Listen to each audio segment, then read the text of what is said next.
નમસ્કાર, આપ જોઈ રહ્યા છો ન્યૂઝ 18 ગુજરાતી। હું છું આપની સાથે દીપા શર્મા। અસલી ઠંડી માટે હજુ રાહ જોવી પડશે। ઠંડીને લઈ હવામાન વિભાગની આગાહી। આગામી 7 દિવસ વાતાવરણ સૂકું રહેશે। તાપમાનમાં કોઈ મોટા ફેરફાર નહીં થાય। રાજ્યમાં પૂર્વ તરફના પવન ફૂંકાયા। પવનની દિશા બદલાતા 1 થી 2 ડિગ્રી તાપમાન વધી જશે। આજે અમરેલી નલિયામાં લઘુત્તમ તાપમાન 12 ડિગ્રી આસપાસ નોંધાયું છે।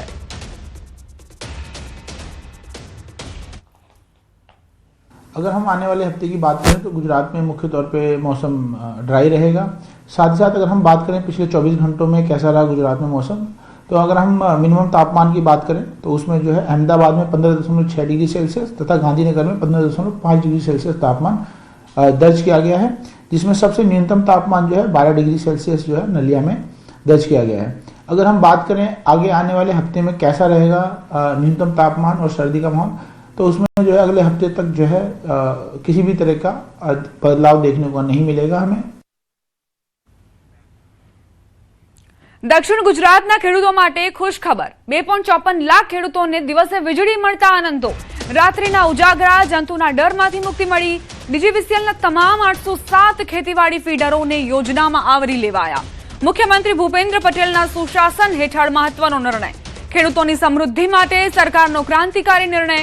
ખેડૂતોએ સરકારનો આભાર માન્યો। દિવસે ખેડૂતોને વીજળી મળશે। દક્ષિણ ગુજરાતના ખેડૂતો માટે આ મોટી ખબર। દક્ષિણ ગુજરાતના 2.5 લાખથી પણ વધારે ખેડૂતોને દિવસે વીજળી આપવામાં કિસાન સૂર્યોદય યોજનાનો ખૂબ જ સફળતાથી દક્ષિણ ગુજરાતના ખેડૂતોના ખેતરોમાં અમલ થઈ રહ્યો છે। ખેડૂતોમાં ખૂબ જ રાજી છે। ફળોના રાજા તરીકે ઓળખાતી કેસર કેરી સામાન્ય રીતે ઉનાળુ ફળ ગણાય છે, પરંતુ આ વર્ષે કુદરતની અનોખી કરામત જોવા મળી। ભર શિયાળે કેસર કેરીનું આગમન થતા સૌ કોઈ આશ્ચર્યમાં મુકાયા। પોરબંદર માર્કેટિંગ યાર્ડમાં છેલ્લા 15 દિવસ દરમિયાન 3 વખત કેસર કેરી આવી છે અને હરાજીમાં કેરીના ભાવ ડ્રાયફ્રૂટને પણ વટાવી ગયા છે। પોરબંદર માર્કેટિંગ યાર્ડ ખાતે આવેલ સુદામા ફ્રૂટ કંપની ખાતે છેલ્લા 15 દિવસ દરમિયાન પોરબંદર, ગીર સોમનાથ તથા અમરેલી જિલ્લાની એમ 3 જિલ્લામાંથી કેસર કેરીનું આગમન થયું છે। 501 રૂપિયા 551 રૂપિયા 551 રૂપિયા 551 રૂપિયા 611 રૂપિયા 611 રૂપિયા બહુ ભારી કેરી છે ભાઈ, એક નંબર કેરી છે ભાઈ। 611 રૂપિયા 651 આવી થયા 651 રૂપિયા 700। છેલ્લા 15 દિવસમાં 3 વાર કેરીનું આગમન થયું છે। પહેલી વાર બડ્ડા ડુંગરની કેરી આવી હતી એક બોક્સ, એનો ભાવ થયો તો 1251 રૂપિયા, 1 કિલોના 1251 રૂપિયા। એ પછી આવી ગીર સોમનાથની કેરી જામંત્રી ગામની, એનો ભાવ થયો 711 રૂપિયા, 1 કિલોના 711 રૂપિયા। અને જે આજે કેરી આવી હતી કંટારા અમરેલી જિલ્લો ખાંભા તાલુકો, એની આજે એક બોક્સ કેરી આવી હતી 10 કિલો, એનો ભાવ થયો છે 1151 રૂપિયા। 1151 રૂપિયા 1 કિલોનો ભાવ થયો છે। અમરેલી જિલ્લાના કંટાળા ગામથી 10 કિલો કેસર કેરીનું એક બોક્સ વેચાણ અર્થે આવ્યું હતું, જે કેરીનું હરાજી દરમિયાન 1 કિલો કેરીનો ભાવ 1151 રૂપિયા, એમ 10 કિલોનું એક બોક્સ 11,510 રૂપિયામાં વેચાણ થયું, જેથી ખેડૂતોમાં પણ ખુશીનો માહોલ છે। અમારે ત્યાં કંટાળામાં મારે પોતાને 400 આંબા છે અને મારા ભાઈઓના થાય અને એમ કરીને 2500-3000 આંબા વાવેતર છે। અત્યારે જો કે હાલ હું એક બોક્સ લઈને અહીંયા નીતિનભાઈને ત્યાં આવેલો છું અને સંતોષકારક મને 1151 રૂપિયા મને ભાવ આપી અને એને મારું દિલ જીતી લીધું છે। રાજકોટના ધોરાજી પંથકના ખેડૂતો સિંચાઈ વિભાગની કાર્યશૈલીથી ભારે નારાજ છે। ભાદર ડેમમાંથી સિંચાઈ માટેનું પાણી જે નવેમ્બરની શરૂઆતમાં મળવું જોઈતું હતું તે છેક ડિસેમ્બરના અંતમાં મળતા ખેડૂતોના શિયાળુ પાકનું ગણિત ખોરવાયું છે। એક તરફ ખેડૂતો તંત્ર પર બેદરકારીનો આક્ષેપ કરી રહ્યા છે, બીજી તરફ અધિકારીઓ ટેકનિકલ ખામીનું કારણ ધરી રહ્યા છે।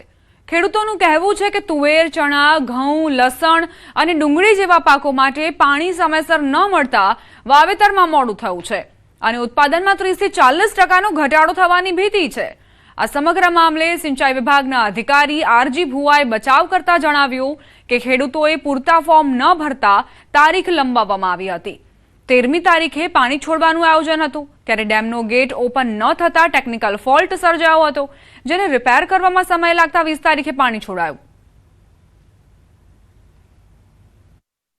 પાટિયા રિપેર કરીને પાણી છોડવામાં આવ્યું. હવે જેની આર્થિક નુકસાની છે આ ખેડૂતોને, જે સિંચાઈ આધારિત જે ખેતરો છે, જેને બોર નથી, કૂવા નથી, હવે એ લોકોને તો સારી એવી આર્થિક નુકસાની ભોગવવી પડશે.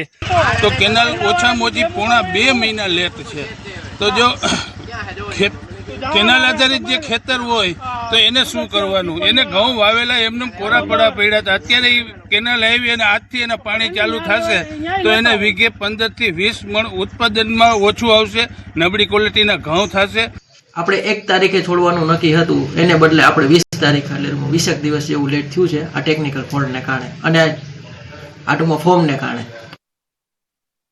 જૂનાગઢમાં એક અજીબ ઘટના સામે આવી. શ્વાનને જોઈ દીપડો ભાગ્યો. પાતાપુર આધાર સિમેન્ટ ફેક્ટરી પાસેની ઘટના. ગત મોડી રાત્રે આવી ચડ્યો હતો દીપડો. ફેક્ટરીમાં રહેલો શ્વાન દીપડાને જોઈ બહાર ગયો અને દીપડો ભાગ્યો. ઘટનાના સીસીટીવી સામે આવ્યા છે.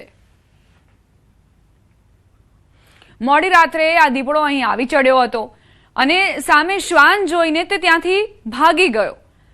દીપડાને શ્વાનનો ભય લાગ્યો કે શું, એ ઘટનાએ ચોંકાવી દીધી છે સૌ કોઈને. સીસીટીવી ફૂટેજ જે સામે આવ્યા છે અને તેના ઉપરથી આપ અંદાજ લગાવી શકો છો કે દીપડો કેટલી હદે ભયનો અહેસાસ કરતો હશે કે તે ત્યાંથી ભાગી ગયો. જૂનાગઢમાં દીપડાના આંટાફેરાથી ભયનો માહોલ છવાયો. ઝાંઝરડા ચોકડી નજીક જલારામ મંદિર પાસે દીપડો દેખાયો. સોસાયટીમાં દીપડાની અવરજવરથી લોકોમાં ફફડાટ. દીપડાની લટારના સીસીટીવી સામે આવ્યા. વન વિભાગની ટીમ ઘટના સ્થળે પહોંચી અને તપાસ શરૂ કરી.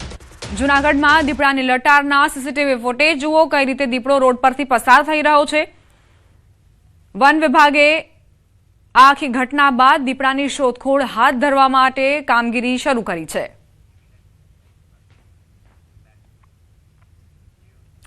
અમરેલી ધારી તાલુકાના નવાગામ ખાતે ગત મોડી રાત્રે સિંહના ટોળાએ બળદનો શિકાર કર્યો. નવાગામ ખાતે મધ્યરાત્રિએ સિંહ પરિવાર ગામમાં ઘૂસીને બળદનો શિકાર કર્યો. ગામની વચ્ચે શિકારની મિજબાની માણતા સિંહ કેમેરામાં કેદ થયા. જંગલ છોડીને વનના રાજાઓ હવે ગામ તરફ વળ્યા છે. સિંહની ખૂબ જ મોટી વસ્તી ધારી તાલુકાની આજુબાજુમાં રહેતી હોવાનું ફરી સામે આવ્યું. એક સાથે 3 સિંહ પરિવારનો માનવ વસાહતમાં ઘૂસી મારણ કર્યાનો વિડીયો વાયરલ થયો. અમરેલીના ગ્રામ્ય વિસ્તારોમાં સિંહના આંટાફેરા જોવા મળી રહ્યા છે. ધારીના નવાપરા વિસ્તારમાં 2 સિંહ પહોંચ્યા. શિયાળાની કડકડતી ઠંડીમાં વહેલી સવારે સિંહોએ પશુનું મારણ કર્યું. 2 સિંહો વહેલી સવારે ગામમાં ઘૂસી ગયા અને ગામના પશુનો શિકાર કર્યો. પશુનો શિકાર કરી બંને સિંહોએ મારણની મિજબાની માણી. સ્થાનિક વાહન ચાલકે લાઈવ દ્રશ્યો મોબાઈલ કેમેરામાં કેદ કર્યા. સિંહના વિડીયો સોશિયલ મીડિયામાં વાયરલ થયા છે.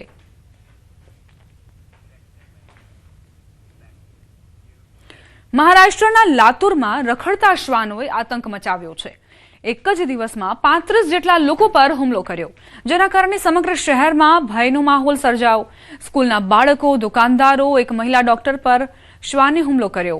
ઉપરાંત 1-2 વર્ષના બાળક પર શ્વાને હુમલો કરી ઈજા પહોંચાડી. તેથી હવે આ સમસ્યાનું નિરાકરણ લાવવા માટે માંગ કરાઈ છે.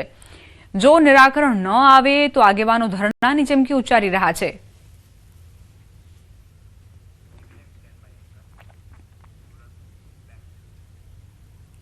સમાચાર સુરતથી. મગદલાના દરિયામાં બોટ પલટી. દરિયામાં કોલસા ભરેલી બોટ પલટી. કોલસા લાવવાની કામગીરી વખતે ઘટના બની. કોલસાને જેટી સુધી લાવવાની કામગીરી. આ કામગીરી વેળાએ બોટ પલટી જતા અફરાતફરીનો માહોલ સર્જાયો હતો. બોટમાં 5 વ્યક્તિ હોવાની વિગતો જાણવા મળી છે. બોટ પલટી જતાની સાથે જ બોટમાં સવાર લોકો દરિયામાં જીવ બચાવવા કૂદી પડ્યા હતા. જોકે નજીકમાંથી પસાર થતી અન્ય બોટના સવારોએ તેમને બચાવી લીધા હતા.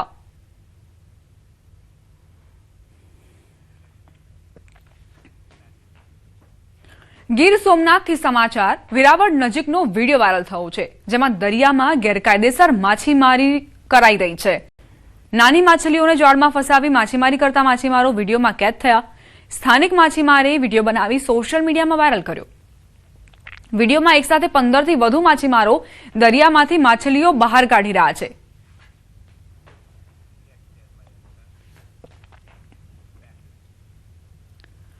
દેવભૂમિ દ્વારકામાં ભાણવડના બરડા ડુંગર વિસ્તારમાં દેશી દારૂની ભઠ્ઠી ઝડપાઈ.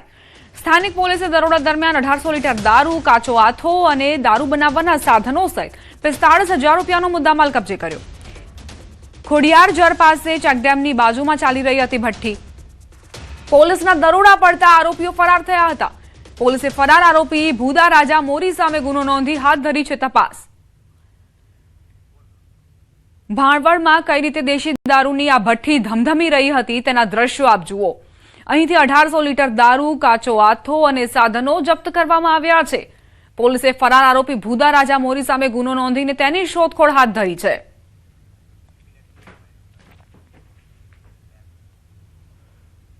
નર્મદા જિલ્લામાં આદિવાસીઓનું ખ્રિસ્તી ધર્મમાં મોટા પાયે ધર્માંતરણ થતું હોવાનો દાવો. ડેઢિયાપાડામાં 212 જેટલા આદિવાસીઓનું ધર્માંતરણ થયું હોવાનો વિશ્વ હિન્દુ પરિષદનો દાવો. નર્મદા વીએચપી પ્રમુખ અજીતસિંહ રાઠોડે રાષ્ટ્રીય આદિવાસી મંચને ટેકો જાહેર કર્યો. નર્મદા જિલ્લાના ડેઢિયાપાડા, સાગબારાના ચિકદા ગામમાં ખૂબ મોટા પાયે ધર્માંતરણ થઈ રહ્યું હોવાનો દાવો કરાયો છે. વીએચપીએ આગામી સમયમાં આ મામલે ઉગ્ર આંદોલનની ચીમકી ઉચ્ચારી છે. આદિવાસી લોકોને ક્રિશ્ચિયન લોકો લાલચો આપીને, ખોટી લાલચો આપીને એમને ધર્માંતરણ કરાવે છે. ખોટા બધા એમના ભગવાનના બધા એ બતાવે છે, જે આપણા ભગવાનને ખોટો પાડે છે ને એ રીતે બનાવે છે. તંત્ર કંઈ જાગે, આજનું તંત્ર કંઈક જાગે એ અમે કહીએ છીએ.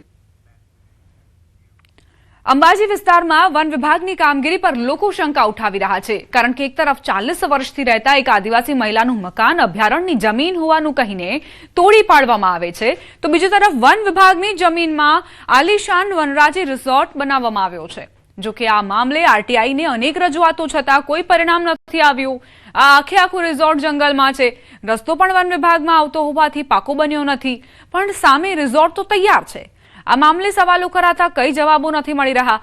જો કે આ પ્રકરણમાં વન વિભાગ અને રિસોર્ટ માલિકો વચ્ચેની મિલીભગતની ગંધ જરૂર આવી રહી છે.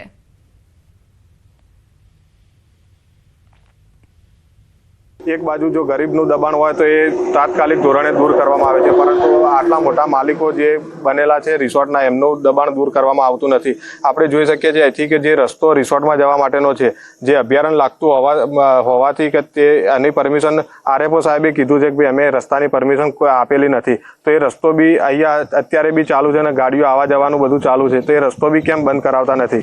અંબાજી નજીક આવેલા પાડેલિયા ગામે એક આદિવાસી મહિલાના જે કૂવો ધરબી દેવાની બાબત અને ઝૂંપડું તોડી દેવાની બાબતને ભારે વિવાદ સર્જ્યો હતો અને તેમાં કહી શકાય છે કે અનેક પોલીસ કર્મચારી અને વન વિભાગના કર્મચારીઓને ઈજાગ્રસ્ત થયા હતા. અને ચોક્કસપણે કહી શકાય કે તે જ રીતે અંબાજીનું પણ નજીક આવેલું પાંસા ગામનું એક આ વિજયા રિસોર્ટ જે છે એ પણ હવે હાલ તબક્કે ભારે ચર્ચાસ્પદ બન્યું છે અને ભારે વિવાદોમાં હોય તેવી પરિસ્થિતિ જોવા મળી રહી છે. માનવામાં આવી રહ્યું છે કે આ જે વિજયા રિસોર્ટનો હાલ જે આપ રસ્તો જોઈ રહ્યા છો એ સમગ્ર રસ્તો છે વન વિભાગમાંથી પસાર થયો રહ્યો છે અને જંગલની વચ્ચોવચ્ચ કોન્ક્રીટનો ખડકલો સર્જી દેવાયો છે અને મોટી બિલ્ડિંગો તાણી દેવામાં આવી છે. એટલું જ નહીં, જે આજે બિલ્ડિંગ બનાવવામાં આવી છે વનરાજી રિસોર્ટને, તેનો કેટલોક મહત્વનો ભાગ જે છે એ જંગલ વિભાગમાં આવતો હોવાની પણ ભારે ચર્ચાસ્પદ બની છે. તેને લઈને આ બાબતે છે ઉગ્ર રજૂઆતો પણ કરવામાં આવી છે, પણ વન વિભાગ જે છે આ બાબતે કોઈ પણ જાતનો હજી ફોડ પાડી શકી નથી અને તેના અંદર જે કેટલાક રૂમો છે, સ્વિમિંગ પુલ છે કે તેવી બાબતો છે વન વિભાગમાં આવતી હોવાની ચર્ચાઓ જે જોર પકડ્યું છે. તેને લઈને આગામી સમયમાં આ બાબતે વનરાજી રિસોર્ટ બાબતે જો કોઈ બાબતના ખુલાસા નહીં કરવામાં આવે તો આગામી સમયમાં મોટો વિવાદ સર્જાય તેવી પરિસ્થિતિ જોવા મળી રહી છે. અને હાલ તબક્કે જે છે જે પહાડીઓ અરવલ્લીઓની બાબત જે છે આ અરવલ્લીઓની વચ્ચે આવેલી આ વનરાજી રિસોર્ટ જે છે ક્યાંક ને ક્યાંક વધુ વિવાદ ઘેરાય તેવી પણ શક્યતા જોવા મળી રહી છે. મહેન્દ્ર અગ્રવાલ, ન્યૂઝ 18 ગુજરાતી, પાંસા. નર્મદા જિલ્લામાં પ્રવાસન સ્થળ સ્ટેચ્યુ ઓફ યુનિટીમાં નાતાલ પર્વને લઈ પ્રવાસીઓની ભારે ભીડ જોવા મળી રહી છે. દેશ અને વિદેશમાંથી મોટી સંખ્યામાં પ્રવાસીઓ કેવડિયા આવી રહ્યા છે. નાતાલ અને આવનારી 31 ડિસેમ્બરની ઉજવણી માટે હોટેલ્સ અને ટેન્ટ સિટી દ્વારા ખાસ આયોજન કરાયું છે. બુફે ડિનર, ડીજે પાર્ટી અને આદિવાસી કલ્ચર આધારિત કાર્યક્રમો યોજાઈ રહ્યા છે. હોટેલ્સમાં બુકિંગ ફૂલ થઈ રહ્યા છે. પ્રવાસીઓ સ્ટેચ્યુ વિસ્તારની સ્વચ્છતા અને વ્યવસ્થાથી પ્રભાવિત છે. નાતાલ વેકેશન દરમિયાન સ્ટેચ્યુ ઓફ યુનિટી ખાતે રેકોર્ડ બ્રેક પ્રવાસીઓ નોંધાયા છે. स्टैचू ऑफ यूनिटी तक भी बस है, उसके बाद यहाँ से आप बग्गी के थ्रू भी जा सकते हैं, मतलब बड़े लोगों के लिए भी कोई दिक्कत नहीं आए ऐसी व्यवस्था रखी है. तो ये सब चीजें बहुत अच्छी है. प्लस वेदर इतना अच्छा हो रखा है, अभी क्रिसमस का टाइम है, मतलब वेकेशन के लिए बेस्ट प्लेस है बड़े बच्चे सभी के लिए. यहाँ का कल्चर बहुत अच्छा है। यहाँ के जितने भी लोग हैं, स्टाफ से लेके राइट फ्रॉम छोटे छोटे गार्ड से लेके हर एक बंदा बहुत हेल्पफुल है। यहाँ पे आपको गाइड करने के लिए लोग हैं। अगर एल्डरलीज आ रहे हैं तो उनके लिए व्हील चेयर है, लिफ्ट बहुत अच्छा है। नॉर्मली भी आप जाते हो तो आप कोई भी डेस्टिनेशन पे जाते हो, इतना रश रहता है, यहाँ पे रश को मैनेज करने के लिए बहुत अच्छा सिस्टम है। દર વર્ષની જેમ આ વખતે પણ ક્રિસમસ અને નાતાલ ઉપર અમારે ત્યાં બહુ બુકિંગો અને ઇન્ક્વાયરી આવી રહી છે. બુકિંગ સારી આવી રહી છે અને જે લોકો સ્ટેચ્યુ ઓફ યુનિટી ફરવા માટે આવવાના છે, જે ક્રિસમસ ફેમિલી સાથે સેલિબ્રેટ કરવાના છે, એમના માટે અહીંયા બહુ બધી સુવિધાઓ અને ફેસિલિટીઝ અને એક્ટિવિટીઝ અમે લોકોએ રાખેલી છે. વડોદરાના ભાયલી ગામના તળાવના ચિત્ર જોઈને તમને જરૂરથી લાગશે કે વડોદરા મનપા કહે છે શું અને કરે છે શું. શહેરના અત્યંત પોશ ગણાતા ભાયલી વિસ્તારના તળાવને રળિયામણું બનાવવા માટે પાલિકા દ્વારા કરોડો રૂપિયાના ખર્ચે બ્યુટિફિકેશનની કામગીરી ચાલી રહી છે. પરંતુ સિક્કાની બીજી બાજુ વાસ્તવિકતા કંઈક અલગ જ જોવા મળી રહી છે. કારણ કે તળાવની સામે જ ગટરનું દુર્ગંધ મારતું પાણી ખુલ્લેઆમ ઠાલવવામાં આવી રહ્યું છે. વરસાદી પાણીના નિકાલ માટે વરસાદી કાંસ નાખવામાં આવી હતી, પરંતુ પાલિકાના જ અણઘડ વહીવટના કારણે આ વરસાદી કાંસમાં ગટરના જોડાણો આપી દેવાયા છે, જેથી તેમાં ગટરના પાણી ભરાયા છે અને તે પાણી આ તળાવમાં ભળી રહ્યું છે. તેથી લોકોમાં રોષનો માહોલ છે. ઉપરથી ગટરનું પાણી ગાલ ગાલ કરે છે. જો એટલું જ છે કેમેરો બતાવો, એમને ખબર પડે કે ગટરનું આવે છે કે કયું આવે. ત્યાં તો વરસાદ તો પડતો નહીં, તો પાણી કઈ રીતે આવે બતાવો કે એમને કે આ પાણી કઈથી આવ્યું. બધું ગટરનું છે કે કહોનું આવે, વરસાદનું આવે. તો ગેરવ્યાજબી છે કહેવાય ને, આ તો ગેરવ્યાજબી કહેવાય ને. ખરેખર એમને આ તળાવ છે એવું સ્વચ્છ કરવું જોઈએ, એકદમ શુદ્ધ, કે જેથી કરીને એને અહીંયા આગળ બોર્ડર બાંધી અને કમ્પ્લીટ નો એલાવ અંદરનું માટેનું એ કરવું પડે, તો એ લોકો શું છે સ્વચ્છ પાણી રાખી શકશે. તો પાછું વરસાદના ગટરની અંદર મળમૂત્રવાળી ગટરનું જોડાણ કરી અને તળાવમાં છોડવામાં આવે છે. આ નમૂનો જોઈ લો. અને આ પેલું ભૂંડ હોય મરી ગયું અંદર, જુઓ તમે. અને તળાવમાં એટલી બધી ગંદકી છે, ચોક ફેરા ગંદકી છે. આ પાણી જો મિક્સ થાય છે, મળમૂત્રવાળું પાણી આ દેખાય છે. આ પાણીનો કલર જો બદલાઈ ગયો. એટલે કોર્પોરેશન કોઈ કામગીરી બરાબર કરતું નહીં. કોઈ બી અધિકારીએ આમાં કોઈ પણ જાતનું જોડાણ કરેલ નથી એવું એમણે સ્પષ્ટ કીધું છે. અને એટલા માટે હમણાં તુરંત ને તુરંત અમારા ડ્રેનેજના જે અધિકારી છે એને સ્પોટ પર મોકલા છે. અને કોઈએ પણ જો આ ગેરકાયદેસર રીતે આમાં જોડાણ કરેલું હશે તો એને દંડની પણ કાર્યવાહી કરવાની સૂચના આપી છે. અને સાથે સાથે તુરંત ને તુરંત આ જે કંઈ ડ્રેનેજના પાણી આવે છે એને બંધ કરવા માટે પણ સૂચના આપી છે. ચૂંટણી જીત્યા બાદ જે રીતે જે રાજકારણીઓ છે, ચૂંટાયેલા પ્રતિનિધિઓ છે, તેમના રંગ અને તેવર બદલાઈ જાય છે, તેવી જ રીતે અત્યારે વડોદરા શહેરના ભાયલી વિસ્તારમાં આવેલું જે તળાવ છે તેના પાણીનો રંગ જે છે તે બદલાઈ રહ્યો છે.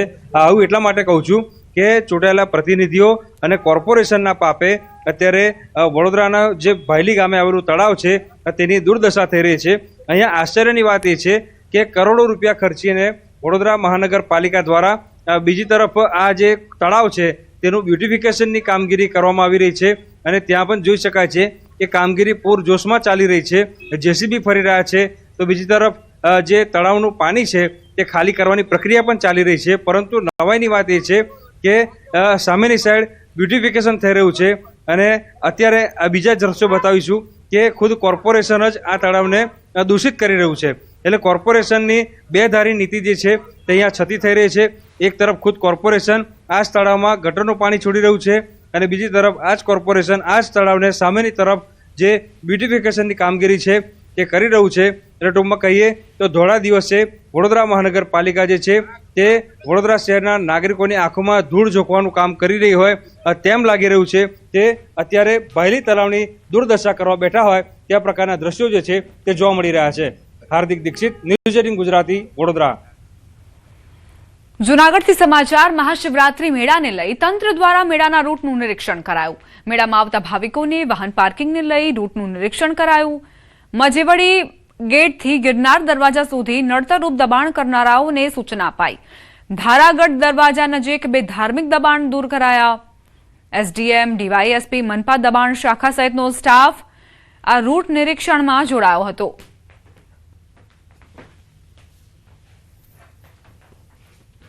રૂટમાં કેટલા પાર્કિંગ કરી શકાય છે, કેટલી જગ્યાએ અમે સેનિટેશનની સુવિધાઓ ઊભી કરી શકીએ, કેટલી જગ્યાએ અન્ય આનુષંગિક સુવિધાઓ ઊભી કરી શકાય એના માટે આજે મજેવડી ગેટથી લઈ અને જે ગિરનાર દરવાજા છે ત્યાં સુધી અમારું પેટ્રોલિંગ કરવામાં આવ્યું છે. રાજકોટ મહાનગરપાલિકાના ફૂડ વિભાગ દ્વારા લેવાયેલા ઘી અને પનીરના 4 નમૂનાઓ ફેલ જાહેર થયા.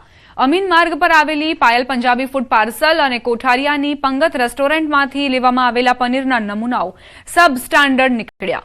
જ્યારે મોરબી રોડ પર Shriram dairy farm and Greenland ચોકડી પાસે જય બજરંગ ડેરી ફાર્મમાંથી લેવાયેલા શુદ્ધ ઘીના નમૂનાઓ ફેલ થયા છે. જય બજરંગ ડેરીના નમૂનામાં વેજીટેબલ ફેટની હાજરી પણ મળી છે.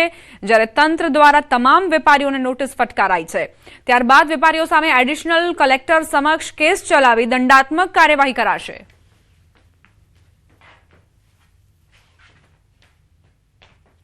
ફૂડ શાખા દ્વારા જે છે શ્રીરામ ડેરી ઉપરાંત જય બજરંગ ડેરી ફાર્મમાંથી જે છે શુદ્ધ ઘીના નમૂના લેવામાં આવ્યા હતા. આ ઉપરાંત 2 રેસ્ટોરન્ટ એટલે કે પંગત રેસ્ટોરન્ટ અને Payal Punjabi food parcel point જે છે ત્યાંથી પનીરના નમૂના લેવામાં હતા. આ ચારેય નમૂના જે છે સબ સ્ટાન્ડર્ડ ડિક્લેર થયા છે. એટલે કે જોવા જઈએ તો જે એમના ધારાધોરણ મુજબ એમની જે માત્રા હોવી જોઈએ એમાં એમની ફેટની માત્રામાં ફોરેન ફેટ એટલે કે પામ ઓઇલ જેવું મિશ્રણ છે આપણે માલુમ પડેલ છે. હાલ જે છે અમને ચારેય રેસ્ટોરન્ટ જે ચારેય ફૂડ બિઝનેસ ઓપરેટર જે છે એમને અત્યારે એજ્યુકેશનની કાર્યવાહી અંગેની 1 મહિનાની નોટિસ આપવામાં આવી છે. રાજકોટમાં રોગચાળો વકરતા સિવિલમાં દર્દીઓનો ધસારો. આરોગ્ય કેન્દ્રમાં ગત સપ્તાહે 1264 શરદી ઉધરસના કેસ નોંધાયા હતા, તો સામાન્ય તાવના 836 કેસ નોંધાયા હતા. ઝાડા ઉલટીના 212 કેસ નોંધાયા હતા. ડેન્ગ્યુના 2 કેસ, જ્યારે કમળાનો 1 કેસ નોંધાયો હતો. હાલ સિવિલમાં દર્દીઓની સંખ્યા વધી રહી છે. દર્દીઓ 2 કલાક સુધી લાઇનમાં ઉભા રહેવા મજબૂર છે. સિવિલ હોસ્પિટલની તમામ 5 દવાબારી કાર્યરત છે. સિવિલ હોસ્પિટલનો તમામ સ્ટાફ દવા આપવામાં વ્યસ્ત છે. દર્દીઓની સંખ્યા વધતા દવાબારી બહાર લાંબી લાઈનો લાગી રહી છે. રાજકોટ સિવિલ હોસ્પિટલમાં શહેર ઉપરાંત આસપાસના ગ્રામ્ય વિસ્તારોમાંથી પણ દર્દીઓ આવતા હોય છે. લાઇનમાં ઉભેલા દર્દીઓએ ન્યૂઝ 18 સમક્ષ પોતાની વ્યથા ઠાલવી. ઊભું ન રહી શકાય તેવી સ્થિતિ હોવા છતાં ઊભું રહેવું પડે છે.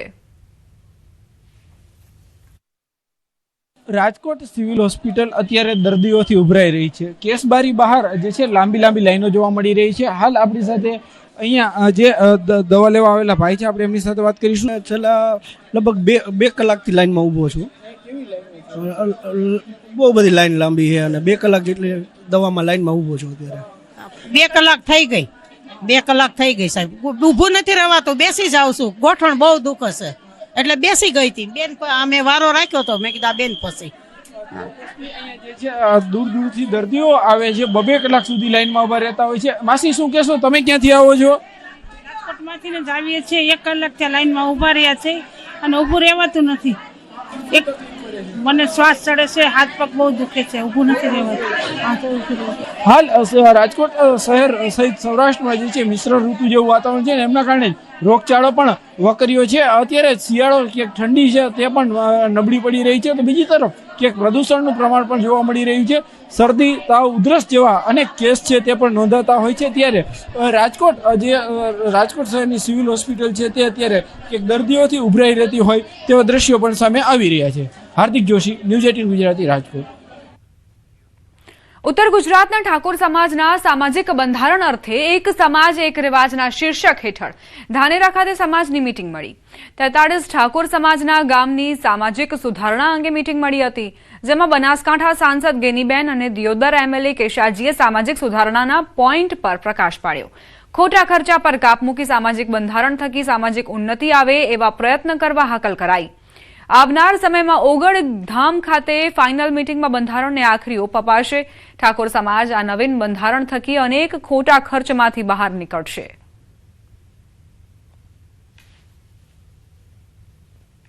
મૂડીપતિ લોકો હોય કે ઘણા બધા આર્થિક પેલા હોય, એમાં સમાજને ક્યાંક ને ક્યાંક શોષણમાં આવવું પડે છે. આ સમાજ આ તમામ પ્રકારના શોષણમાંથી નીકળે એના માટે કરીને એક સમાજ એક રિવાજ શ્રેષ્ઠ રિવાજ અને શ્રેષ્ઠ રિવાજ થકી શ્રેષ્ઠ સમાજના નિર્માણ તરફ એ સમગ્ર આગેવાનો સર્વપક્ષી આગળ વધી રહ્યા છે. 43 ઠાકોર સમાજની આ મીટિંગ મળી હતી, જેમાં સામાજિક સુધારણાને લઈને ચર્ચાઓ કરવામાં આવી.